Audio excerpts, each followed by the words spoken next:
இரண்டாவது அதிகாரம் 1 பேதுரு 2வது அதிகாரம் 19வது வசனத்தை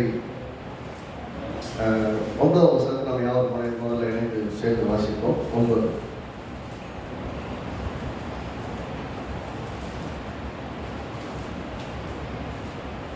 பேதுரு 2வது அதிகாரம் 9வது வசனம். நீங்களோ உங்களை அந்தகாரத்தில் நின்று தம்முடைய ஆச்சரியமான ஒளியிடத்துக்கு வரவரத்துடைய புண்ணியங்களை அறிவிக்கும்படி தெரிந்து கொள்ளப்பட்ட சந்ததியாயும் ராஜரிகமான ஆசாரிய கூட்டமாயும் பரிசுத்த ஜாதியாயும் அவருக்கு சொந்த ஜனமுமாயிருக்கிறீர்கள். மீண்டும் சேர்த்து வாசிக்கலாம். நீங்களோ உங்களை அந்த காலத்தில் நின்று தம்முடைய ஆச்சரியமான ஒளியிடத்திற்கு வரவழைத்தவருடைய புண்ணியங்களை அறிவிக்கும்படிக்கு தெரிந்து கொள்ளப்பட்ட சந்ததி, ராஜரிகமான ஆசாரிய கூட்டமாயும் பரிசுத்த ஜாதியாயும் அவருக்கு சொந்த ஜனமாயிருக்கிறீர்கள். நிறைய விஷயங்களை பார்த்தோம். அதாவது தெரிந்து நம்முடைய ரட்சிப்பே நம்மை ஒளியிடத்துக்கு வரவழைத்தோடைய புண்ணியங்களை, அவர் செய்த நன்மைகளை அறிவிக்கும்படிக்கு நாம் அழைக்கப்பட்டிருக்கிறோம். அழைக்கப்பட்டிருக்கிறோம். அழைப்பை என்ன அழைப்புனா அறிவிக்கிறதுக்கான அழைப்பு. அதுக்கு எப்படி இருக்கிறோம்னா ராஜரிகமான ஆசாரிய கூட்டமாக இருக்கிறோம் என்று சொல்றது, தெரிந்து கொள்ளப்பட்ட சந்ததி என்று சொல்றது, பரிசுத்தமான ஜாதி என்று சொல்வது, அவருக்கு சொந்தமான ஜனம் என்று சொல்வது. ஏற்கனவே நம்ம தெரிந்து கொள்ளப்பட்டவர்கள் என்பதை பார்த்தோம், ராஜரிகமான ஆசாரிய கூட்டம் என்பதை பார்த்தோம். இன்னைக்கு பரிசுத்தம் உள்ள ஜாதி. பரிசுத்தம் உள்ள ஜாதி அப்படின்னு வேதம் சொல்றது இல்லையா? அப்படின்னா பரிசுத்த ஜாதி என்பதனுடைய அர்த்தம் எதை கொண்டு சொல்றது? உலகத்தில் சொல்ற மாதிரி ஜாதி பிரிவினைகளை பற்றி பைபிள் பேசலாம். எனக்கு கர்த்தர் ஆதியில உண்டாக்கும் போது ஜாதி ஜாதியாக நிறைய பேசும். அதனுடைய ஜாதியின்படியே அந்தந்த இனத்தை பிறப்பித்தார், அந்தந்த ஜாதியின்படியே மரத்தை பிறப்பித்தார். நம்ம மரத்துக்கு ஜாதி, மிருகங்களுக்கு ஜாதி, அப்படியெல்லாம் கிடையாது. ஜாதி என்ற வார்த்தை சொல்லப்படும் போது அதனுடைய வகை அல்லது இனத்தினுடைய தன்மையை பொறுத்து வித்தியாசங்களை ஏற்படுத்தினார். மக்களை பற்றி பேசும்போது உன்னை அநேக ஜாதி ஆக்குவேன்னு சொல்லும் போது என்ன அர்த்தம்னா, நிறைய ஜாதிகள் பிரிந்து போய் இன்னைக்கு இந்த ஜாதிகள், அந்த மாதிரி ஜாதிகள் இருக்கும். உலகத்தின் அடிப்படையில வேதம் ஜாதிகளை பற்றி பேசுறதுன்னு சொன்னா ஜாதிகளை பற்றி பேசணும். இது சொல்லும்போது ஜாதி என்று வேதத்தில் சொல்லும் போதெல்லாம் ஒரு தேசம் அல்லது பிரித்தெடுக்கப்பட்ட ஒரு பகுதி அல்லது ஒரு மக்கள் கூட்டம் என்றுதான் அர்த்தம். திரும்ப சொல்றேன், ஜாதி என்று வேதம் பேசும்போது அது ஒரு குறிப்பிட்ட இனம் அல்லது குறிப்பிட்ட சமூகத்தை சார்ந்தவர்கள் என்றுள்ள பிரித்தெடுக்கப்பட்டவர்கள் அல்லது பிரித்தெடுக்கப்பட்ட தேசத்தில் வாழ்கிறவர்கள் அல்லது பிரித்தெடுக்கப்பட்ட மக்கள்.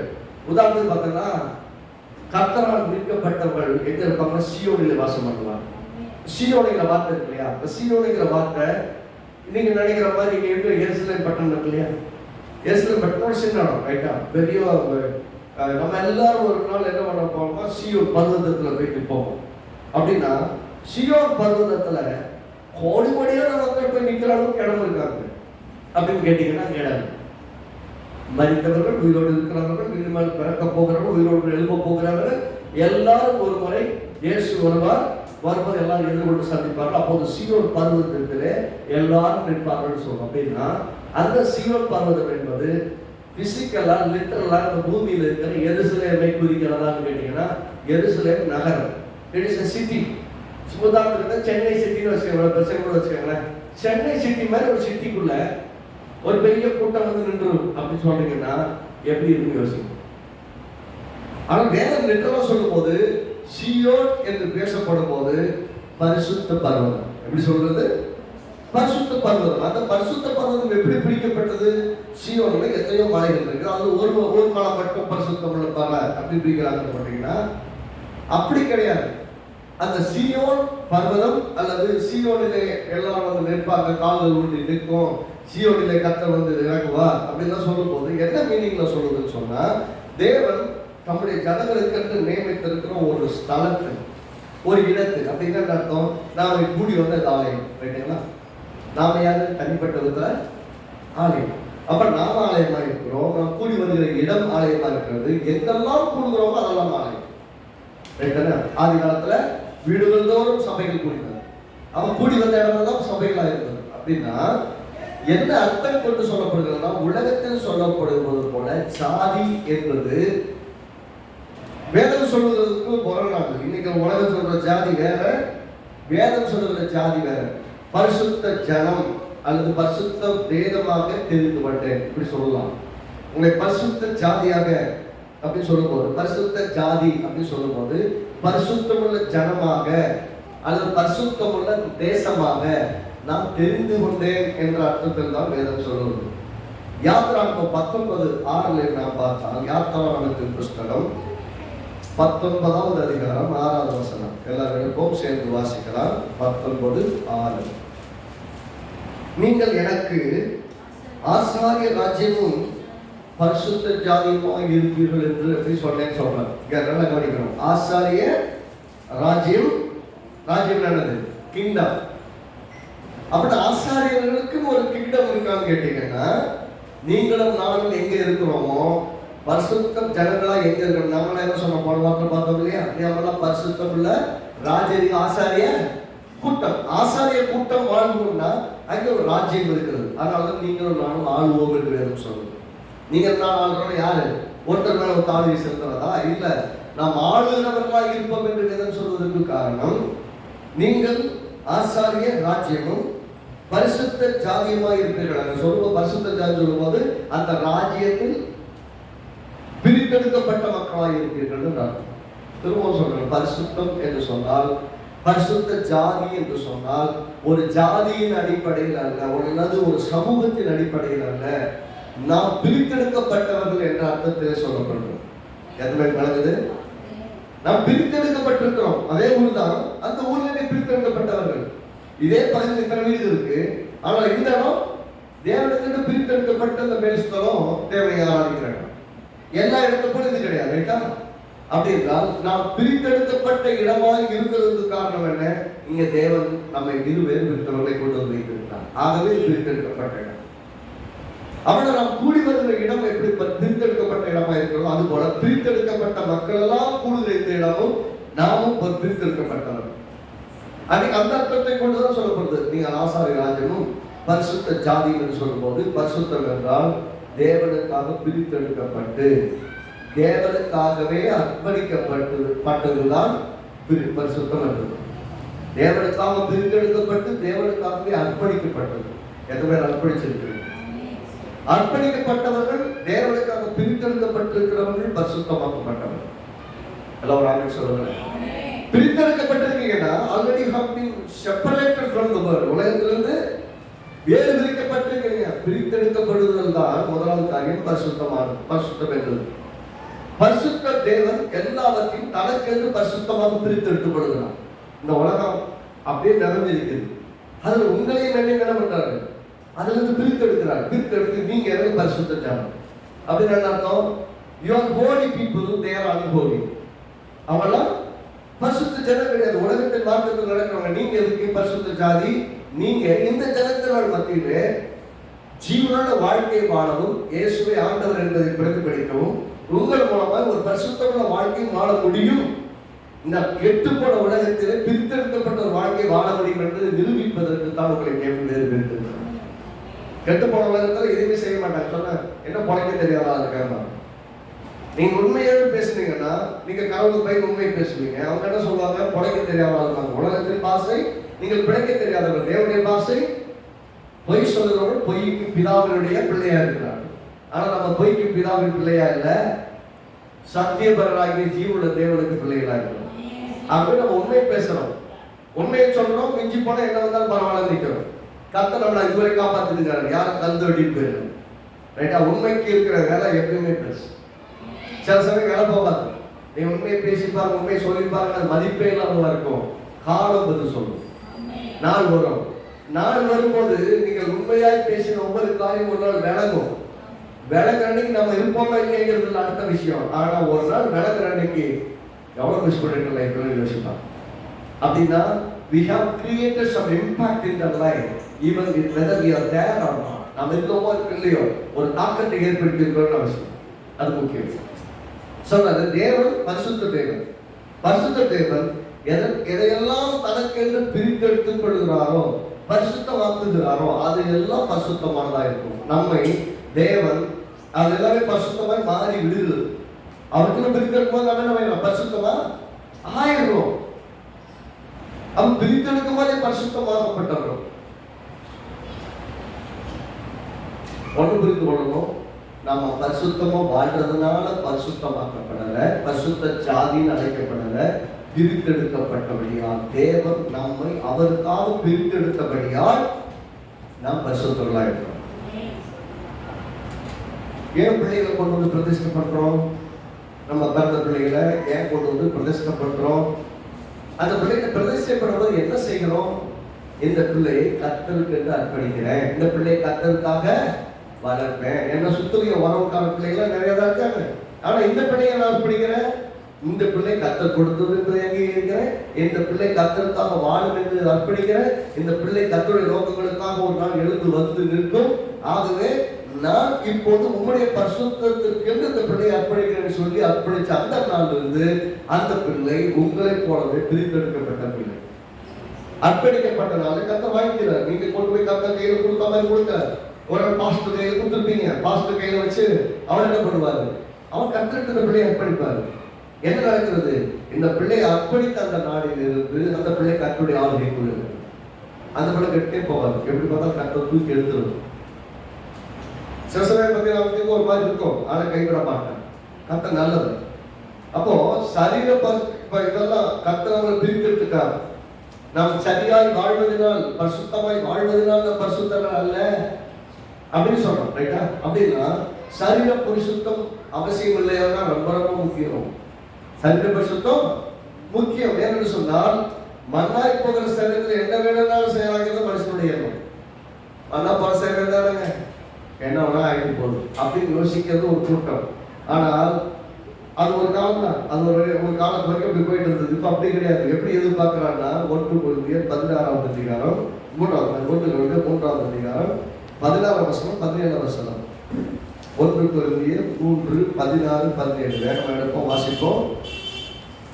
இன்னைக்கு நிறைய வசனங்களை பார்க்க போகிறோம், எல்லாம் சேர்ந்து வாசிப்போம். நீங்கள் தேவனுடைய ஆலயமா இருக்கிறீர்கள் என்றும் தேவனுடைய ஆவி உங்களின் வாசமா இருக்கிறார்கள் என்றும் அறிவீர்களா? என்ன சொல்லுங்க, எல்லாம் சேர்த்து வாசிப்போம். நீங்கள் தேவனுடைய ஆலயமா இருக்கிறீர்கள் என்றும் தேவனுடைய ஆவி உங்களின் வாசமா இருக்கிறது அறிவீர்களா? என்ன கேட்கிறாரோ, நீங்க தேவனுடைய ஆலயமா இருக்கீங்க, தேவன் உங்களுக்கு வாழ்றாங்க, உங்களுக்கு தெரியலையா? எத்தனை பேருக்கு தெரியும் உண்மையாவே நான் கோயிலா இருக்கிறேன், நான் தேவனுடைய ஆலயமா இருக்கிறது அறிவீர்களான்னு கேட்கிறார். கேட்டு அர்த்தம் கேள்வி பாருங்க. ஒருவன் தேவனுடைய ஆலயத்தை கெடுத்தால் அவரை தேவன் கெடுப்பார். தேவனுடைய ஆலயம் எல்லாம் வாசிங்க. தேவனுடைய ஆலயம் பரிசுத்தமா இருக்கிறது, நீங்களே சொல்லுங்க, பக்கத்துல சொல்லுங்க, நீங்களே அந்த ஆலயம், நீங்களே அந்த ஆலயம். அப்படின்னா தேவனுடைய ஆலயம் பரிசுத்தமா இருக்கிறது அப்படி சொல்லுங்க. தேவனுடைய ஆலயம் பரிசுத்தமா இருக்கிறது, நீங்க தான் அந்த ஆலயம் அப்படின்னு அர்த்தம். பக்கத்துல இருக்கவங்க பாதி கிடையாது, தகுதி இல்லாத குப்பையும் மேடும் கிடையாது, பரிசுத்தமாக்கப்பட்ட பிரித்தெடுக்கப்பட்ட தேவனுடைய ஆலயமா இருக்கிறீங்க. தேவனுடைய ஆலயத்தை ஒட்டடை இருக்கா? இருக்கு. டஸ்ட் இருக்குதா? இருக்குது. சுத்தம் பண்ணுமா? சுத்தம் பண்ணணும் இல்லையா? அப்பப்ப அழுக்கு பிடிக்கத்தான் செய்யும். ஆனா அழுக்கு பிடிச்சா என்ன பண்ணணும்? சுத்தம் பண்ண செய்யும். அதுவும் நடக்கும். இங்க நல்ல கவனிங்க. பிரித்தெடுக்கப்பட்டதுனால் நாம் என்ன பண்ணப்பட்டிருக்கோம்? பரிசுத்தமாக்கப்பட்டிருக்கோம். வேதத்தை சொல்றது நீங்கள் ஆலயம், தேவனுடைய ஆவி உங்களில் வாசம் பண்ணுகிறார். ஆகவே தேவனுடைய ஆலயம் பரிசுத்தமாக இருக்கிறது. நல்லா கவனிக்கிறது. திரும்ப சொல்றேன், நீங்க ஆலயம், தேவன் உங்களுக்குள்ள வாழ்றாரு, ஆவியானவருக்கு வாழ்றாரு. ஆகவே தேவனுடைய ஆலயம் பரிசுத்தமாக இருக்குது. அவர் வந்து வாழ்றது ஒரு இடம் எப்படிப்பட்ட இடமா இருக்கும்? அது பரிசுத்தமே இல்லாத இடமாக பரிசுத்தம் ஆயிரும். தேவன் வந்து வாசம் பண்ண அழுத்துல இருந்து வாழ மாட்டாரு. பரிசுத்தத்தில் வாசம் பண்ணுகிறவர், பரிசுத்தத்தை விரும்புகிறவர். அப்படின்னா நீங்க தேவனுடைய ஆலயமா இருக்கிறீங்க, உங்களுக்குள்ள தேவாவியன் வாழுகிறார். ஆகவே பரிசுத்தமா இருக்கிறீங்க, நீங்களே தான் அந்த ஆலயம் அப்படின்னு திரும்ப உறுதிப்படுத்துகிறார். அப்படின்னா நாம் ஆலயம் என்றால் ஏற்கனவே பரிசுத்தமாக்கப்பட்டிருக்கோம். பரிசுத்தம் என்றால் பிரித்தெடுக்கப்பட்டிருக்கிறோம். எத்தனையோ மக்கள் இந்த உலகத்தில் நடந்தாங்க. நாம மட்டும் எப்படி ஆலயம் வரணும்? நம்மளை தேவன் தெரிந்து கொண்டு ரட்சித்து நமக்குள் வந்து தேவன் வாழுகிறபடியால் நாம் பிரித்தெடுக்கப்பட்டிருக்கிறோம். பிரித்தெடுக்கப்பட்டவர்கள் தேவனுடைய ஆலயமா இருக்கிறார்கள். தேவனுடைய ஆலயம் பரிசுத்தமா இருக்கிறது. எல்லாம் நான் பரிசுத்தமா இருக்கிறேன், பயப்படாது. மேல அக்கி வருமானம் எதிர்பார்க்காங்க. சத்தியத்தை சொல்லும் போது திடீர்னு பயன்படுத்துறோம். என்ன போய் பரிசுத்தமானு சொல்ல சொல்றீங்க? நான் பண்ணவங்க எனக்கு தான் தெரியும், என்ன போய் நீதிமான்னு சொல்றீங்க. கர்த்தர் உங்களை பார்த்தா சொல்றாரு, தேவனுடைய ஆலயம் பரிசுத்தமா இருக்கிறது, நீங்களே அந்த ஆலயம். அதான் சொன்னேன், நீங்க தான் அந்த ஆலயம். வேற யாரும் நினைச்சிட்டு இருப்பாங்க, பக்கத்துல இருக்கிற வேற யாரும் அவங்க நீதிமான், அவங்க தான் நல்ல ஆலயம். நாமெல்லாம் கிடையாது. தேவனுடைய ஆலயம் பரிசுத்தமா இருக்கிறது, நீங்களே அந்த ஆலயம். அதே மாதிரி 15வது அதிகாரத்துல 1:15 ஒருவேளை இந்த சரீரம் எப்படிப்பட்ட வீக்கா இருந்தாலும் சரி, எவ்வளவு பெரிய முடியாம இருந்தாலும் சரி, என்னென்ன குறைகளோடு இருந்தாலும் சரி, 1:15-42 இருக்கு. 42, 43 எல்லாம் வாசிச்சு 42, 43, 44 சேர்ந்து வாசிப்போம். எல்லாம் வாசிப்போம். மரித்தோரின் உயிர்த்தெழுதலும் அப்படியே இருக்கும். அழிவுள்ளதாய் விதைக்கப்படும், அழிவில்லாததாய் எழுது. இது சாவுல பெட்டிய அடக்கம் பண்றதுக்கு முன்னாடி வாசிப்பாங்க இந்த வசனத்தை. நான் இன்னைக்கு சர்ச்சில் வாசிக்கிறேன். ஏன்னா இது கல்லறையில மட்டும் வாசிக்கிறது, அடக்கம் பண்றதுக்காக வாசிக்கிறது மட்டும் இல்லை, அன்னாலும் நமக்கு அறிந்திருக்க வேண்டிய ஒரு சுத்தி. எப்படி இருக்குமா, அழிவுள்ளதாய் விதைக்கப்படும். அங்க போய் பெட்டிக்குள்ள வைக்கும் போது இது தீக்கை ஆயிரும். இன்னும் ஒரு 10-15 நாள் கட்ட, ஒரு மாசம் கழிச்சு அங்க போய் பார்த்தீங்கன்னா எலும்புதான் இருக்கும், மிச்சம் ஒண்ணு இருக்காது, நாத்த இருக்கும். இன்னொரு 6 மாசம் கழிச்சு போனா எலும்பு மட்டும்தான் இருக்கும். இன்னொரு 1 வருஷம் கழிச்சு போய் பார்த்தீங்கன்னா எலும்பு மக்கி போயிடும். இன்னொரு 10 வருஷம் கழிச்சு பார்த்தா அந்த எலும்பு எங்க இருக்குன்னு தெரியும். ரைட்டுங்களா? எலும்பு கூட அழிவுள்ளதாய் விதைக்கப்படும். ஆனா எப்படி இருக்குமா, அழிவு இல்லாததாக எழுந்திருக்கும். எழுந்திருக்கும் போது எப்படி இருக்கும் சொன்னா, எசேக்கியேல் வனாந்தரத்துல வெள்ள எலும்புகள் மக்கள் பேசுற போது அது எப்படி உயிரோடு எழுதுன்றதோ அப்படி ஒரு நாள் நடக்கும் அப்படின்னு சொல்றாரு. அடுத்து பாருங்க, கனவீனம் உள்ளதாய் விதைக்கப்படும். எல்லா நாளும் இன்சல்ட் பண்ணப்பட்டு, ஒருவேளை கொலை செய்யப்பட்டு, இது பண்ணிட்டு என்னென்னவோ பட்டு அவங்க ஒரு ரொம்ப அவமரியாதை கொண்டதை போல உங்களை புறக்கணிச்சுட்டு வேற வழியெல்லாம் கூட அடக்கம் பண்ணுவாங்க. ஆனால் எழுந்திருக்கும் போது சகல கனம் குறித்தவருடைய மகிமை பிரசனத்தில் இருப்பீங்க. அப்போ கனவீனமாய் விதைக்கப்பட்டது கனம் உள்ளதாக இருந்திருக்கும். அப்படின்னு அர்த்தம், எல்லாரும் தங்கள் பார்வைக்கு எங்களுக்கு ரொம்ப வேஸ்ட் நினைச்சவங்க கூட கனமாய் பார்க்கக்கூடிய விதத்துல தேவன் எழுப்புவார். அப்படின்னா மரணம் எப்படிப்பட்டதுன்றதுல உயிர்த்தெழுதல் முக்கியம். விதைக்கப்படும்போது எப்படி இருக்க முக்கியம் இல்லை, எழுந்திருக்கும் போது எப்படி இருந்திருக்க. விழுப்போம் மறிக்கும் போது ஒருத்தன் இல்லாம மறிச்சோம், கால் உடம்பா ஆக்சிடென்ட்ல மறிச்சோம், என்ன நடந்தது இல்லை. ஆனால் எழுந்திருக்கும் போது மகிமையா இருக்கும். அப்படி என்ன சொல்றது, கனவீனம் உள்ளதாய் விதைக்கப்படும், மகிமையுள்ளதாய் எழுந்திருக்கும். பலவீனம் உள்ளதாய் விதைக்கப்படும், பலம் உள்ளதாய் எழுந்திருக்கும். ரொம்ப வீக்கா இருந்து செலுத்து மரணம் செலுத்திருந்தாலும், விதைக்கப்படும் போது அந்த பலவீனத்தோடு விதைக்கப்பட்டிருந்தாலும், எழுந்திருக்கும் போது பலமுள்ளதாக இருக்கும். அப்படின்னா உங்களுடைய எல்லா, அதாவது பிசிக்கலோ மென்டலோ எந்த விதமான சோசியலோ எந்த டேமேஜ் இருந்தாலும் உயிர்த்தெழுதல் நல்லா இருக்காது, மொத்தமா மாறி இருக்கிறார். ஜென்ம சரீரம் ஆவிக்குரிய சரீரம், ஜென்ம சரீரம் விதைக்கப்படும், ஆவிக்குரிய சரீரம் எழுந்திருக்கும். ஜென்ம சரீரம் மட்டும், ஆவிக்குரிய சரீரம் உண்டு. சரி, இருக்கட்டும். நம்ம முக்கியமா பார்க்கறதுன்னா, எந்த ஸ்டேட்டஸ்ல விதைச்சாலும் அல்லது மரணத்தை சந்தித்தாலும், பெட்டிக்குள்ள எப்போ வச்சு அடக்கம் பண்ணாலும், எந்த நிலைமையில வச்சாலும், நீங்கள் உயிர்த்தெழுந்திருக்கும் போது பூரணம் உள்ளவர்களாக இருந்திருக்கும். அப்படின்னா சரீர பரிசுத்தம் ரொம்ப முக்கியம். ஏன்னா எப்படி நம்ம அழியும் அடக்கம் பண்ணவும் முக்கியம் இல்லை, எந்திருக்க போவோம், மறுபடியும் எந்திரிக்க போறோம். அப்படின்னா வாழும்போது அந்த டீகே ஆகாத அழிவின் சரீரத்தை மெயின்டைன் பண்றது நமக்கு அவசியம். சில சமயம் பார்த்தீங்கன்னா நிறைய பேருக்கு யோசனையா இருக்கும், என்ன அவருக்குலாம் சாப்பிட்றது இல்லை, அதை அவாய்ட் பண்றாங்க, இதை அவாய்ட் அப்படிலாம் கிடையாது. அவாய்ட் பண்றதுக்கெல்லாம் மேல நல்ல ஹெல்த்தியா சாப்பிடணும், நல்லா சாப்பிடணும், ரொம்ப நாளைக்கு உயிர் வாழணும். நம்ம வேலை, ராஜாவோட வேலை ரொம்ப பெரிய வேலை இருக்குது. அது செய்யணும்னா நம்ம நாளைக்கு நல்லா ஆரோக்கியமா வாழணும். அப்ப என்னது, நல்ல திடமா சாப்பிடணும், ஹெல்த்தியா சாப்பிடணும், சாப்பிடாம செத்து போயிடக்கூடாது, உடம்ப பராமரிக்காம கெட்டு போக விட்டுறக்கூடாது, பத்திரமா பார்த்துக்கொள்ளணும். என்ன பத்திரமா பார்த்துக்கணும். நம்ம கிட்ட கொடுத்த உடம்ப நாம தான் பத்திரமா பார்த்து கொள்ளணும். பாருங்க, நம்முடைய வாழ்க்கையில நல்ல விதமான ரைச்சியஸ் லைஃப்னு சொல்லுவாங்களே, நீதியான வாழ்வின் முறையில் பரிசுத்தமும் தேவை. ஏதோ சரீர பிரகாரமான பரிசுத்தம் தான் தேவை, சோசியல் லெவல் ஆஃப் லைஃப்லயும் பரிசுத்தம் தேவை என்று வேதம் சொல்லுது. எபேசியர் 1வது அதிகாரம், எபேசியர் 1:4.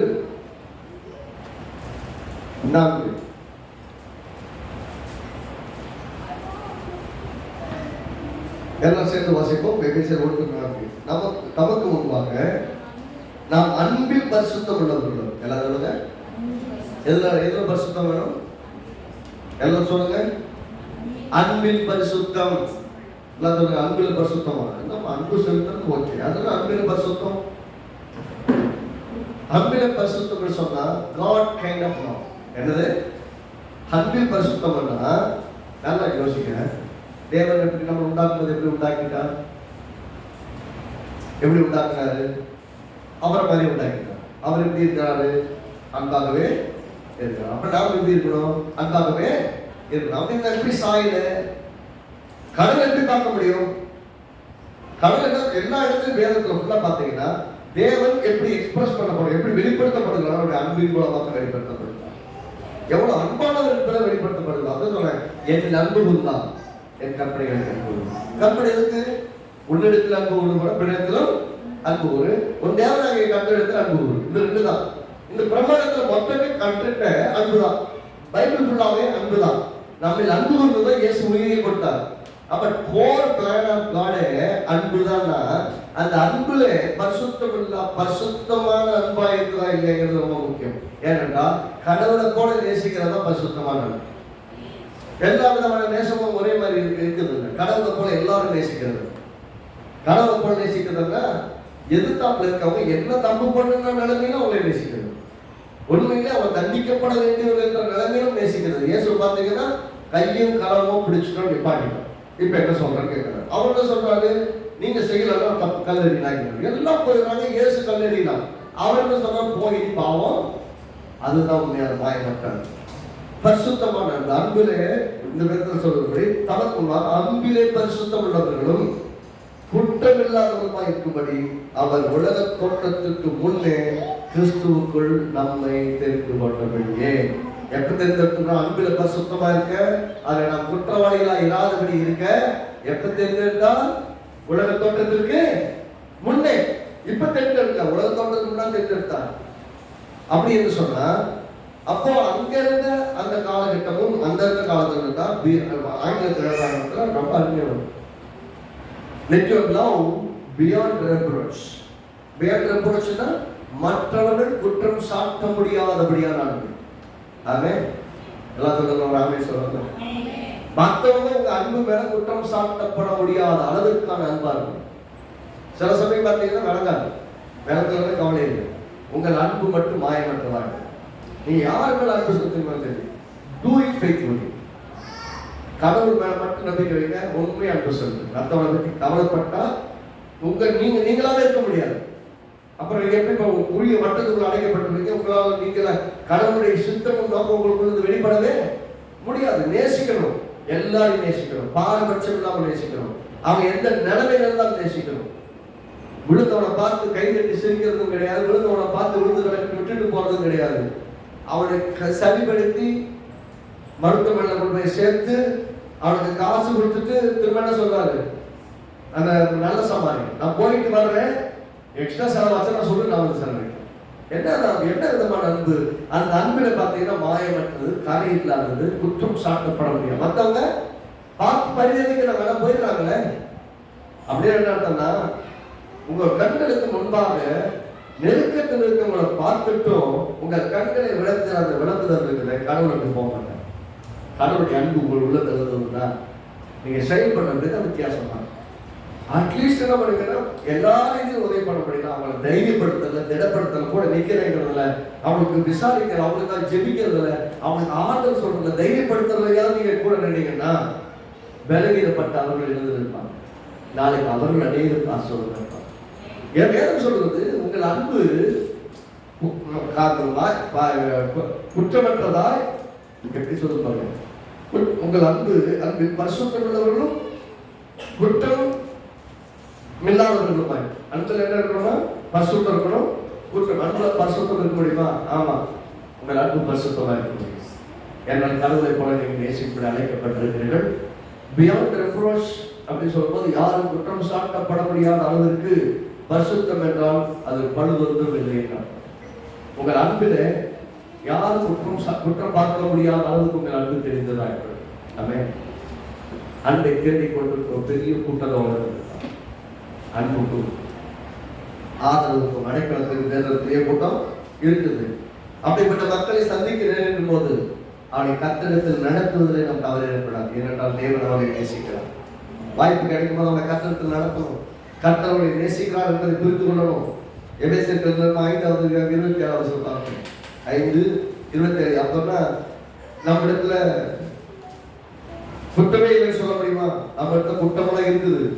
நம்ம அன்பு செலுத்தல குற்றம் இருக்குது. ஆனால் கர்த்தர் எப்படி சரிபடுத்துகிறார், எப்படி குற்றமற்றதாய் மாசற்றதை எப்படி மாற்றுகிறார்னா எபேசியர் 5:27 எல்லாம் சேர்ந்து வாசிப்போம். கரை திரை முதலானவைகள் ஒன்றும் இல்லாமல் எல்லாம் சேர்ந்து வாசிப்போம். கரை திரை முதலானவைகள் ஒன்றும் இல்லாமல் பரிசுத்தமும் விலையற்றதுமான மகிமையுள்ள சபையாக தமக்கு முன் நிறுத்திக் கொள்வதற்கு நம்மை தாமே ஒப்புக் கொடுத்தார். அப்படின்னா கரை திரை முதலானவைகள் ஒன்றும் இல்லாமல் பரிசுத்தமும் பிழையற்றதுமான மகிமையுள்ள சபையாக தமக்கு முன் நிறுத்திக் கொள்ள தம்மை தாமே ஒப்புக் கொடுத்தார். சபையை பரிசுத்தமாய் ஆக்கி தனக்கு முன் மனவாட்டியாக நிறுத்திக் கொள்ள இயேசு சிலுவையில் உயிரையே கொடுத்தார். அதுபோல நம்முடைய அன்பிலே பரிசுத்தம் இருந்தா என்ன பண்ண, பரிசுத்தம் அல்லது குற்றம் சாட்டப்படாத அன்பு எப்படி இருக்குன்னா மக்களுடைய நிலையை பார்த்து பரிதவிப்பது, அவனை அவாய்ட் பண்றது இல்ல, அவனை கன்ஸ்ட்ரக்ட் பண்றது. எல்லாம் சொல்லுங்க, கட்டி எழுப்புறது. சொல்லுகிறாரு தனக்கு முன்பாக எப்படி பார்க்கணும்னா பரிசுத்தமும் கரை திரை முதலானவைகள் இல்லாமல். கரை திரைன்னா ஸ்பாட்லெஸ். சொல்லுங்க, ஸ்பாட்லெஸ்னா ஒரு வெள்ளத்துறையில ஒரு கருப்பு பிடி பட்டா இல்ல ஒரு சிவப்பு பிடி பட்டா பார்க்கறவங்க கண்ணெல்லாம் முதல்ல எங்க போகும்? ஒரு ட்ரெஸ் போட்டு போறீங்க, ட்ரெஸ் நீங்க சாப்பிடும் போது ஏதோ ஒழுகிடுச்சு, ஏதோ கரண்ட் ட்ரெஸ் இருக்காங்க, குழம்பே பட்டுச்சு, எல்லாருடைய கண்ணு எங்க இருக்கும்? நீங்க எவ்வளவுதான் நல்லா ட்ரெஸ் பண்ணியிருந்தாலும் பார்க்கறவங்க கண்ணெல்லாம் முதல்ல எது போவோம்? அந்த ஸ்பாட்டுக்கு தான் போகும். ரைட்டா? அப்படின்னு அர்த்தம் மக்கள் கரையை கண்டுபிடிக்க பழகினாங்க. கண்ணு ட்ரெயின் நடக்குது. அந்த கரைத்தறியோடு இருக்கவங்களை கரைத்தறி எல்லாவற்றிலும் மறந்து தனக்கு முன்பாக அன்பு பரிசுத்தமாக கூட்டு போய் அந்த சட்டையை எடுத்து வாங்கி அதெல்லாம் உள்ள போய் சுத்தம் பண்ணி அந்த ஸ்பாட்டை நீக்கி கொடுக்கிறது இல்லையா? அது போல இயேசு செய்வது, நம்ம சபையை செய்வதற்காக தம்மையை ஜீவபலியாக ஒப்புக் கொடுத்தார். அப்படின்னா கிறிஸ்து எப்படி அன்பு கொடுக்குறார்? மாயமற்ற அன்பு. காட் கைண்ட் ஆஃப் லவ் எப்படி இருக்கும்னா, தேவரகமான அன்பு எப்படி இருக்குன்னா, நம்முடைய கரை திரை முதலானவைகள் ஒன்றும் இல்லாமல் பரிசுத்தமும் பிழையற்றதும் மகிமையான சபை. 2 இருக்கக்கூடாது, 3 இருக்கணும். அப்படி தனக்கு முன்பாக நிறுத்திக் கொள்ள உயிரை கொடுத்தார். அப்படிப்பட்ட விதத்தில் ஒரு அன்பு இருக்க வேண்டும். ஏனென்று சொன்னால் வாழ்விலே நம்முடைய அன்பு மாயமற்றதாயும் பரிசுத்தம் உள்ளதாயும் எல்லாருக்கும் முன்பாகவும் நீதிகரிக்கப்பட்டதாயும் அதுக்கு நாம் இருக்கிறோம். அப்படின்னா 2 விஷயத்த சொல்றோம். ஒண்ணு, சரீர பிரகாரமான பரிசுத்தம் ரொம்ப முக்கியம். அதாவது பரிசுத்தம் பிரித்தெடுக்கப்பட்ட ஜாதின்னு சொன்னாலும் சரீர பரிசுத்தம் முக்கியம். அதே போல சமூக வாழ்விலே நீதிகளின் வாழ்க்கையிலையும் அன்பிலே நாம் பரிசுத்தம் உள்ளவர்களால் இருக்க வேண்டும், அதுவும் முக்கியம். அப்புறம் அதே போல ஸ்பிரிச்சுவல் ஹோலினஸ், அப்ப ஆவிக்குரிய பரிசுத்தம், ஸ்பிரிச்சுவல் கான்சென்ட்ரேஷன், ஆவிக்குரிய ரீதியாக ஒரு அர்ப்பணிப்போடு வாழக்கூடிய விதத்திலே தேவனுக்கு அர்ப்பணித்திருக்கிறோம், அதுவும் முக்கியம். சரீரத்திலே ஆத்மாவிலே ஆவியிலே பரிசுத்தம் உள்ளவர்களாக நாம் இருக்க வேண்டும். 1 தெசலோனிக்கேயர் 5வது அதிகாரம் 23வது வசனம். 1 தெசலோனிக்கேயர் 5:23. சமாதானத்தின் தேவன் தாமே உங்களை முற்றிலும் பரிசுத்தமாக்குவாராக. புதிய ஏற்பாட்டிலே 263வது பக்கம், 83வது பக்கம், 283. சமாதானத்தின் தேவன் தாமே, 1 தெசலோனிக்கேயர் 5:23. சமாதானத்தின் தேவன் தாமே உங்களை முற்றிலும் பரிசுத்தமாக்குவாராக. உங்கள் ஆவி ஆத்மா சரீரம் முழுவதும் தம்முடைய கர்த்தராகிய இயேசு கிறிஸ்து வரும்போது, எல்லாம் சேர்ந்து வாசிப்போம், குற்றமற்றதாய் இருக்கும்படி காக்கப்படுவதாக. குற்றமற்றதாய் இருக்கும்படி காக்கப்படுவதாக. அவர் வரும்போது என்ன சொல்றாரு? சமாதானத்தின் தேவன் தாமே உங்களை முற்றிலும் பரிசுத்தமாக்கி உங்கள் ஆவி ஆத்மா சரீரம் 3 பரிசுத்தமா இருக்கணும். அவர் வரும்போது, அவர் முன்பாக நாம் இருக்கும்போது, ஸ்பிரிச்சுவலி, பிசிக்கலி அண்ட் என்ன சொல்றது? ஆவி, ஆத்மா, சரீரம்.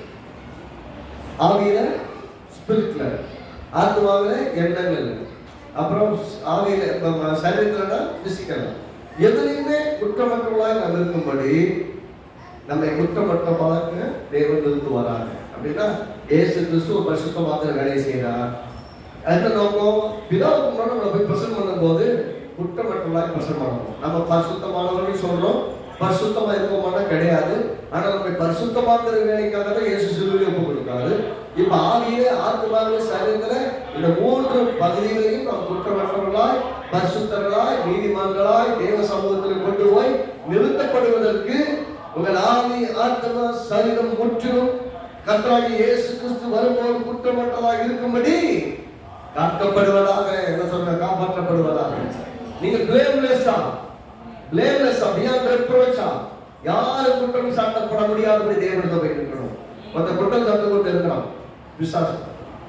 ஆனா அவனுக்கு முன்னாக உங்களை பரிசுத்தமாய் நிறுத்த அவர் பிரியப்படுகிறார். லேவியராகமம் 20:26 சொல்றார், நான் பரிசுத்தர். ஏன் அப்படி நிறுத்தணும்?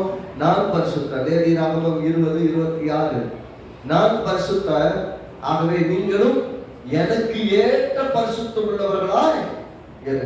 நான் பரிசுத்தரா இருக்கிறேன். என்னுடைய ஜனங்களா, என்னுடைய பிள்ளைகளா இருக்கிறீங்க, எனக்கு ஏற்ற பரிசுத்தம். நீ சில சமயம் சொல்லுவீங்க, எனக்கு போய் பிள்ளை வாட்சல் கொடுப்பாங்க, என் பிள்ளை மாதிரியா இருக்கு, பண்றதெல்லாம் எப்படி இருக்குன்னா நம்ம பிள்ளை மாதிரியே தெரியாது. அவன் வேற ஏதோ அவன் தனியும் தனியில் போவான். அவன் செய்யறதெல்லாம் பார்த்தா நமக்கு அவனுக்கு சம்மந்தம், இந்த குடும்பத்துக்கு சம்மந்தமான மாதிரி இருக்கும். எனக்குன்னு பிள்ளை பிறந்து இருக்கு பாரு, என்னெல்லாம் பண்ணுது பாரு. நான் ஒரு காலத்துல எங்க வீட்டுக்கு யாரையும் செஞ்சது இல்லை, நானும் செஞ்சதில்லை, என் வீட்டுக்காரரும் செஞ்சதில்லை. ஆனால் இது மட்டும் அப்படி செய்யணும் பார்ப்போம். அப்படி எதுலையுமே சேராத குத்துல செய்துன்னா நமக்கு கஷ்டம் இருக்குல்ல. அதே மாதிரி சொல்றாரு. அவன் சொல்றாரு, நான் எனக்கு பிள்ளையா இருந்துலாம் பண்ணாதீங்கப்பா, எனக்கு ஏற்றபடி இருக்கு. என்ன சொல்றாங்க? தேவனுக்கு ஏற்றபடி. அவனை தேவனை தகப்பன்னு சொல்றது மட்டும் முக்கியம். அந்த அப்பா பேரை எடுத்துருக்கூடாது. எல்லாம் சொல்லுங்க, அப்பா பேரை. ஆமா, அப்பா அப்பான்னு சொல்றது மட்டும் முக்கியம். அப்பா பேரை எடுத்துருக்க. அவர் தகப்பனா இருக்கிறார். அவர் நம்மை கைதறியற்றவளா தமக்குள்ள நிறுத்தி கொள்ள விரும்புகிறார். அவர் பேரை கெடுக்காதபடி வாழ வேண்டும் என்று எல்லாம் சொல்றாங்க, விரும்புகிறார். அப்ப அப்பா மாதிரியே இருக்கிறாங்க. நம்ம சொல்லுவாங்க, அப்பளுக்கு பிள்ளை பாதுகாப்பு அவளை மாதிரியே இருக்க. சில பிள்ளைகளாம் பார்க்கும்போது அவங்க அப்பா எப்படின்னே செய்து பாருங்க, இதே மாதிரி தான் அப்பா பண்ணுவாங்க, இதுவும் அப்படிதான் பண்ணுவோம். அப்புறம் என்ன அர்த்தம்? அப்புறம் அப்பா பிள்ளை பண்ணோம் அதே மாதிரி தான் இருக்கும். நம்ம தேவனுக்கு மறுபடியும் பிறந்தவர்கள் இல்லையா? நிறைய பேர் நினைக்கிறாங்க பரிசுத்தம்னா என்ன டிஃபைன் பண்ணிக்கிறாங்க, நகை போடலன்னா பரிசுத்தம். நகை போடலையா? 20 மார்க் போடுது. அப்புறம் என்ன சொல்லுவாங்க, கொஞ்சம் பரிசுத்தம் கூடிடுச்சு. பவுடர் போடலையா? வேற என்ன மேக்கப்லாம் போடலையா? இன்னொரு 10% கூடிடுச்சு. இப்படி அவுட்வர்ட் அப்பியரன்ஸே பரிசுத்தம் பரிசுத்தம் பரிசுத்தம் பரிசுத்தம் பேசிக். அது இல்லைன்னாலே நீங்க பரிசுத்தம் இருக்கலாம். வெளியில் இருக்கிற அழகு புகழப்படுவதில்லை, உள்ளழகை புகழப்படுவது. எந்த பெண்ணுதான் தான் உள்ளான அழகுதான் புகழப்படும். உள்ளான அழகுதான் தேவன் பார்வையை நலமானது. ஏன்னா மனுஷன் முகத்தை பார்க்கிறோம், தேவன் இருதயத்தை தான் பார்க்கிறார். நீங்க பாருங்க, சிலர் பாருங்க நல்லா மேக்கப் போட்டிருப்பாங்க, நல்லா மேக்கப் நல்லாவே மேக்கப் போட்டிருப்பாங்க. சில சமயம் அவுட்டோட அப்பியரன்ஸ் பார்த்தீங்கன்னா சில சமயம் நமக்கே பூசுற மாதிரி இருக்கும். அப்படிலாம் கூட சில சமயம் ட்ரெஸ்ஸிங் கூட இருக்கும். ஆனா உள்ள முழு ஆண்டவர் அப்படின்னு பேசும். இப்ப எதை வச்சு நம்ம பார்க்கறது? அவுட்டோட அப்பியரன்ஸ் வச்சு பார்த்தா நேராக நரகத்துக்கு தான் போகணும். அவங்களாம் நம்மளும் டிஸ்டர்ப் பார்க்கணும் அப்படின்லாம் யோசிப்போம். ஆனா அவங்களுடைய இறுதியை பார்த்தீங்கன்னா அப்படியே தேவனோட இருக்கும். என்ன தெரியலன்னா, இப்படிப்பட்ட வஸ்திரம் நமக்கு அழகானது கிடையாதுன்னு அவங்களுக்கு தெரியும். அது எப்படி அவங்க போதிக்கணும். ஆண்டவரை நேசிக்கிறது மட்டும் முக்கியம் கிடையாது. உங்களோட அவுட்டர் அப்பியரன்ஸும் சொல்றாங்க இல்லையா, சரீர பரிசுத்தம் முக்கியம், சோசியல் பிரசன்டேஷன் முக்கியம். இதெல்லாம் கற்றுக் கொடுக்கப்பட வேண்டிய வழிய கலட்டி விடக்கூடாது. கற்றுதான் கொடுக்கணும். தெரியல எப்படி எல்லாருமே கற்றுதான் வந்துக்கணும். ரைட்டா? கற்றுக் கொடுக்கணும். கற்றுக் கொடுக்கும் புரிந்து கொள்வாங்க. ஏன் அதை சொல்றாங்க? சிசமே பார்த்தா பிள்ளைங்க இப்படி ட்ரெஸ் போடாதீங்க, கோபம் வரும். இருக்கிறதே முதல்ல எதிரி நீங்க தான் யோசிப்பாங்க பசங்க. ரைட் தானே? ஆனா அப்படி பிள்ளைங்க எதிரி மாதிரி யோசிக்கிற காரணம் என்னன்னா அவங்களுக்கு தெரியல. ஆனா நீங்க சொன்னீங்கன்னா உங்க மேல பகைப்பாங்க. ஆனா கர்த்தர் மட்டும் தான் அவங்க கரெக்டா கைட் பண்ண முடியும். கர்த்தர் வழிநடத்தும் போது நிறைய பேர் பேசுவாங்க. பெண்கள் ரொம்ப அடிமைத்தனத்து நெருக்கங்கள் அப்படி இருந்ததுனால நிறைய ஈக்குவல் பேசுறவங்க என்ன சொல்லுவாங்கன்னா, உன் கண்ணில் தான் பிரச்சனை. நான் என்ன பண்ணுவேன்? உன் கண்ணில் பார்க்கிறவங்க கண்ணு சரியில்லைன்னா நான் போடுறது எனக்கு என்ன வந்துருக்கு? நான் ட்ரெஸ் தான் போட்டுருக்கேன், இல்லையே அப்படி பார்க்குறாங்க அப்படின்னு கேட்பாங்க. அவங்களுக்கு என்ன புரிதல்னா, உங்களுக்கு போடுறதுக்கு எல்லா சுதந்திரம் இருக்குது, போட்டுக்கொடுங்க. இந்த விதமான ஒரு ட்ரெஸ்ஸோட கூட ஒரு சில இடங்களுக்கு போக முடியாது அப்படின்னு நீங்க தெரிஞ்சீங்கன்னா, அப்போ எந்த விதமான வஸ்திரத்தை உடுத்துறோம்? சர்ச்சுக்கு போட முடியாதுன்னா வேற எங்கேயும் போட முடியும், ரைட்டா? சர்ச்சுக்கு போட முடியாதுன்னா நிறைய பேர் என்ன வச்சுக்கிறாங்கன்னா, சர்ச்சுக்குன்னு ஒரு வாழ்க்கை, சர்ச்சுக்கு ஒரு பரிசுத்தமுள்ள வாழ்க்கை அப்படின்னா வரும்போது நல்லா இருக்கீங்களா, ரொம்ப கட்ட போறாங்க, கழுத்த போறாங்க, அப்படியே ரொம்ப ஸ்பிரிச்சுவலா பேசுற மாதிரி பேசிட்டு போவாங்க. என்கிட்ட நிறைய பேர் கேட்டிருக்காங்க, என்ன பண்ணுறது நீங்க வந்து நாங்க என்கிட்ட எப்படி பேசுறீங்களோ அப்படியே பிரசங்கம் பண்றீங்க, அந்த கெத்து இருக்க வேணாமா, ஒரு மாதிரி வித்தியாசமா இருக்க வேணாமா, ஹல்லேலூயா அப்படின்னு பேச வேணாமா அப்படின்னு என்கிட்ட இப்படி கேட்டு இருக்கிறாங்க. நான் சொல்றேன், இந்த சோதனையெல்லாம் நமக்கு நான் இந்த வேலைக்கே வராது. நானா இருக்கிறேன், நானாவே பிரசங்கம் பண்றேன், ஆவியானவங்களை பேசினா போதும். நான் சும்மா அப்படி கெத்த காமிச்சாலும் ஒன்றும் மாட்டுறதுக்கெல்லாம் அதுக்கு நான் ஆள் கிடையாது, என்னை விட்டுருக்கு. அவர் வந்தோடனே எனக்கு நல்லா பேசிட்டு இருப்பாரு, அங்க போய் மைக் எடுத்த உடனே பேசுறது வித்தியாசம். நான் கேட்கறது கேட்டேன், ஏன் அப்படி பக்கம் மாற்றி பேசுறீங்க? அங்கே பார்க்கும்போது மிமிக்ரி பண்ற மாதிரியே தெரியுது, நல்லா நண்பர் தானே, அங்கே போகும்போது பேசும்போது மிமிக்ரி பண்ற மாதிரி இருக்கு அப்படின்னு. அவங்க கஷ்டமாவும் இருக்கும், ஆனால் என்ன பண்றது, அது அப்படிதான். அப்படின்னு சர்ச்சில் வரும்போது உங்க காலை மிதிச்சுட்டு ஒருத்தர் உள்ள போனாலும் பரவாயில்ல போக சிஸ்டம் எப்படி காலில் மிதிச்சுட்டு போன பிரச்சனை இல்லை. ஆனால் ரோட்டில் மிதிக்கிட்டுருங்க, ஒரு கூட்டத்தில் மிதிச்சிருக்கேன், கண்ணு தெரியாது அறிவுள்ளவனுக்கு கண்ணை புடைக்க வச்சுட்டு வர்றேன். சர்ச்சில் விசுவாசி சக விசுவாசி மிதிச்சா பிரச்சனை இல்லை, ஆனா சக மனுஷன் மிதிச்சுட்டா பிரச்சனை. சர்ச்சில் நமக்கு தண்ணி குடிக்க முன்னாடி வருவாங்க, பரவாயில்ல நீங்க குடிக்கிற சிஸ்டர், நீங்க குடிக்க பிரதரமா. ஆனா நீங்க எல்லாம் நீங்க ஒருத்தர் வந்து புதுக்கான ஏய் என்ன பண்ண பின்னாடி வா, நான் மட்டும் குறைச்சது கிடையாது, நானும் தான். நீ என்ன உள்ள போய் புதுட்டு இருக்கனால அதே இது கழுது இல்லையா? நாமளும் தண்ணி குடிக்க நிற்கிறோம், பின்னாடி வந்து நெல்லு, நான் குடிச்சதுக்கப்புறம் நீ குடி அப்படின்னா கர்த்தருடைய ஆலயத்தில் பார்த்து ரொம்ப ஓவர் ஸ்பிரிச்சுவல். இது கடவுளுடைய இடம், என் கடவுளுக்கு முதலிடம், கடவுளுடைய மக்கள். அவங்க மட்டும் யாரா? அவங்கெல்லாம் நேராக பாதாளத்துக்கு போறவங்க, அதனால அங்கெல்லாம் போ பின்னாடி போ அப்படியா? அதாவது இடம் முக்கியம் அல்ல, நாம் என்ன இடம் என்பது முக்கியம். நாம் பரிசுத்தம் உள்ள ஜனம். அங்க பரிசுத்தம் உள்ள ஜனம்னா இங்க இருந்து எங்க இருந்து எல்லா இடத்திலும் அவர் தெரியணும். அவர் வெளியே தெரிய முடியாத அளவுக்கு நம்ம எதை ஏழப்பட பண்ணோம்னா எப்படி வச்சுன்னா பிசினஸ் ஒரு லைஃப் வச்சுக்குவாங்க. பிசினஸ் லைஃப் பார்த்துருக்கீங்களா? தொழில்னா 1000 பொய்ய சொன்னா தான் தொழில் நடத்த முடியும். தொழில்னா ஏமாத்தினாதான் தொழில் பண்ண முடியும். பார்த்துருக்கீங்களா? நல்ல கிறிஸ்தவங்களா இருப்பாங்க, நான் பார்த்துருக்கேன். நிறைய கிறிஸ்தவங்க நினைச்சு கடையில் போய் பொருள் வாங்க போயிருக்கேன். ரோட்டில் பழமோ கையா ஒரு முறை ஒரு கடையில இறங்கி வரும், மரம் வரைக்கும் ஒரு மோசமான வெட்டி கொடுத்துட்டு நல்ல ஆண்டோடைய பிள்ளை அவ்வளோ தெளிவா பேசுறேன். அந்த பேர் பேசுறதுல தெரிஞ்சு போச்சு, இது ஆதிக்கு எழுதியே கிடையாது, இது வியாபாரத்துக்கு நிறைய ஒரு ஆண்டவர் வச்சிருக்கு. பிசினஸ்க்கு எப்படின்னா ஆண்டவே நீ அந்த பக்கம் திருப்பிக்கணும், முகத்தை அந்த பக்கம் திருப்பிக்காங்க. நான் பண்றதெல்லாம் பண்ணிக்கிறேன், பிசினஸ் மட்டும் பண்ணாதீங்க, ஆனா என் பிசினஸ் மட்டும் ஆசிர்வதிக்கும், நான் நஷ்டம் அடையக்கூடாது. எதுக்கு? பிசினஸுக்கு ஆண்டவர் வேணும், ஆனா பிசினஸ்ல பண்ற எல்லாம் தின்னு பண்ணி கத்தை பார்த்துக்கிட்டாங்க. நான் பண்ற அத்தனை அக்கிரமத்தையும் கத்தை கண்டுதுமே. இது ஒரு விதமான மனநிலை. அதாவது ஆவிக்குரிய இடத்திற்கும் ஆவிக்குரிய வாழ்க்கைக்கும் ஒரு விதமான ஒரு பரிசுத்தம், வேலை ஸ்தலத்தில் ஒரு விதமான பரிசுத்தம், சமூக மக்கள் ஒரு பழகுவதற்கு ஒரு விதமான பரிசுத்தம். அப்படின்னு என்ன அர்த்தம்னா, சர்ச்சை வரும்போது ஒருத்தர் விட்டு கொடுக்குறது, ஒருத்தர் அட்ஜஸ்ட் பண்ணிக்கிறது, ஒருத்தர் என்ன பார்த்தா தாங்கிறது, ஒருத்தர் விட்டு கொடுக்க மாட்டாங்க. நல்லா அதெல்லாம் விசாரிப்பாங்க, நல்லா பார்ப்பாங்க, எல்லாம் பண்ணுவாங்க, ஒன்றா ஜெபிக்கிறாங்க, எல்லாம் சொல்லுவாங்க. அதெல்லாம் அந்த அன்பு வேற. காலை மிதிச்சாலும் சரி, கையில் நல்லா இடிச்சுட்டே போயிட்டாலும் சரி கேட்பாங்க, ஆனாலும் ஒன்றும் சொல்ல மாட்டாங்க. என்ன சிஸ்டர் இப்படி மிஸ்ட்டு போயிட்டீங்க, வலிக்குது சிஸ்டர் அப்படின்னு, அவ்வளோதான். இதே ரோட்டில் ஒருத்தர் வச்சாங்கன்னா வச்சு போக ரோட்டே பக்கத்துக்கு ஒரு உறவு இடிச்சுருவாங்க. அப்படின்னு என்ன அர்த்தம்? ஒவ்வொரு இடங்களும் ஒவ்வொரு வித்தியாசமா நடந்து கொள்ற விதங்கள்ல ஒரு வாழ்க்கை இருக்குது. அது இல்லாம வேற விதமாய் வாழ கற்றுக்கொள்ள வேண்டும். ஏன்னா நம்ம அழைக்கப்பட்ட அழைப்பும் வாழ வேண்டிய விதமும் வேற விதம். ஆகவே பரிசுத்தம் என்கிறது கர்த்தர் சொல்றாங்க, எனக்கு ஏற்ற பரிசுத்தம். என்ன சொல்லுங்க? நான் பரிசுத்தராய் இருக்கிறது போல நீங்களும் எனக்கு ஏற்ற பரிசுத்தவான்களா இருக்கணும். அவனுக்கு ஏற்றது என்னது? அவனுக்கு ஏற்றது என்னதுன்னா இயேசு என்னெல்லாம் பண்ணான்னு பாருங்க. வேற யாரையும் பார்க்காதீங்க, என்ன பார்க்காதீங்க. உங்களுக்கு தெரிஞ்ச நல்ல ஊழியக்காரங்களை பார்க்காதீங்க, உங்களுக்கு தெரிஞ்ச நல்ல விசுவாசிகளை பார்க்காதீங்க. அவங்கள மாதிரி இருக்கணும்னு யாரையும் உங்களுக்கு முன்னாடி உங்களை பிக்ஸ் பண்ணாதீங்க. இயேசு பிக்ஸ் பண்ணுங்க. இயேசு வேற இருக்கணும். எல்லாம் சொல்லுங்க, இயேசப்பா மாதிரி இருக்கணும். அவர் பார்த்து அவர் நல்லவர். யாரை மட்டும்தான் திட்டினாருன்னு பார்த்தா அடங்காதவங்களை தான் திட்டினார். ஒரு ஊழியக்காரன் வந்து அடங்காதவங்களை திட்டினா கோச்சுக்கிறார். பரவாயில்ல, கோச்சுக்கிறார். அதை பற்றி நான் கவலையப்படுறேன். ஏன்னா பரிசுத்தமான ஒரு வாழ்க்கைக்கும் தேவனை அறிவிக்க எதுவாய் நடப்பதற்கும் மறுக்கிறவர்களுக்கு பாராட்டு விழா நடத்த முடியாது. கண்டிப்பா தானே? கீழ்படியாத பிள்ளைங்க நீங்க பாராட்டிட்டா இருப்பீங்க, கண்டிப்பா செய்வீங்க. எல்லா வீட்டுல பிள்ளைகளை கண்டிக்கிறீங்களா இல்லையா?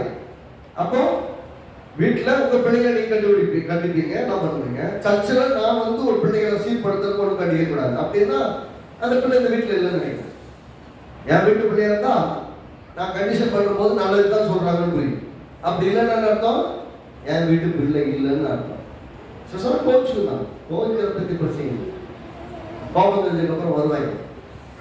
நம்ம பிள்ளைங்களாச்சு எப்படி சுத்தினாலும் வருவாங்க. எல்லாம் சொல்லுங்க, எங்க சுத்தினாலும் நம்ம பிள்ளைங்களும் அந்த வீட்டுக்கு வந்துடும். ரைட் தானே? கெட்ட குமாரனா இருந்தாலும் ஓடிட்டு சுத்திட்டு வீட்டுக்கு தான் வரும். ஏன்னா வெளியே போனா தான் தெரியும். நல்லது நல்லது போனே கற்றுக்கொண்டே இப்ப வீட்டை விட்டு வெளியே போக மாட்டாங்க. எந்த லெவலுக்கு வந்தாங்கன்னா வேலைக்காரனாவது இருக்க வருகிறேன் என்று வந்தான் அவன். ஆனா அவன் வீட்டு பிள்ளையாகவே திரும்ப பார்க்கப்பட்ட பின்னாடி போவானாங்க, போக மாட்டான். அது சில அது காலகட்டம் ஒன்று தவிர்க்க முடியாது. நம்ம மண்டையில நண்டு பராமரி மாதிரி விசுவாசம் எதுவுமே போட்டு டிஸ்டர்ப் பண்ணுவான், டிஸ்ட்ராக்ட் ஆகும். என்ன யாருமே ஒன்றும் சொல்லக்கூடாது. நான் என்ன கேட்கிறேன், உங்க ஆபீஸ்ல கூட்டத்தின் மத்தியில் எத்தனை பேர் திட்டாங்க? எத்தனை ஆபீஸ் அதிகாரிங்க மூஞ்சில பேப்பர் விட்டு அடிக்கிறாங்க. அப்ப நம்மளுக்கு ஒன்றும் வரல இல்லை, எனக்கு சம்பளம் கொடுக்கணும். என்னது நான் சம்பளம் கொடுக்கிறவங்க அப்படி பண்ணும்போது ஒன்றும் கண்டுக்க மாட்டீங்க.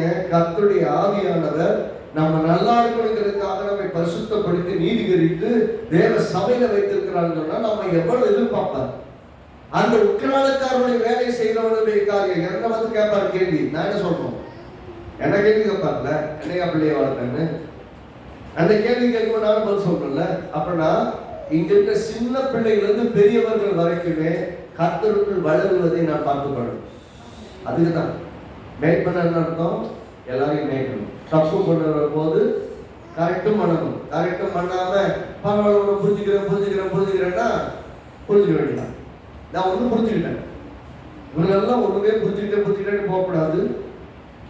அந்த இது இல்லையா, இப்போ எங்கேயோ சுற்றி விடக்கூடாது. அந்த கட்டத்துக்குள்ள பத்திரமா வச்சிருக்கணும். அங்க இருந்தா தான் எங்களுக்கு சேஃப்னா அங்கதான் வச்சிருக்கணும். எங்க வேணா எப்படியோ சுற்றி பார்த்து வேலைக்காக அந்த கவனமா இருக்கும் விரும்புகிறேன். நம்ம ஏன்னா பரிசுத்தமா இருக்கும்படி அழைக்கப்பட்ட பின்னாடி கண்டவர்கள் வாழ முடியாது. கண்டவர்களுக்கு போயிட்டு வரவும் முடியாது, கண்டவங்களோடு சேர முடியாது. கண்டவங்களோடு சேர்ந்தீங்கன்னா ரொம்ப சீக்கிரமா கெட்டு போயிடும். எதிர்பார்த்துருக்க வேலையே ரொம்ப ஃபாஸ்டா கெட்டு போயிடும். ஆகவே தேவனுக்கேற்ற பரிசுத்தவான்களாக இருக்கணும்னா அவர் பரிசுத்தர், நீங்களும் பரிசுத்தராக. எக்ஸ்பெக்டேஷன் என்ன?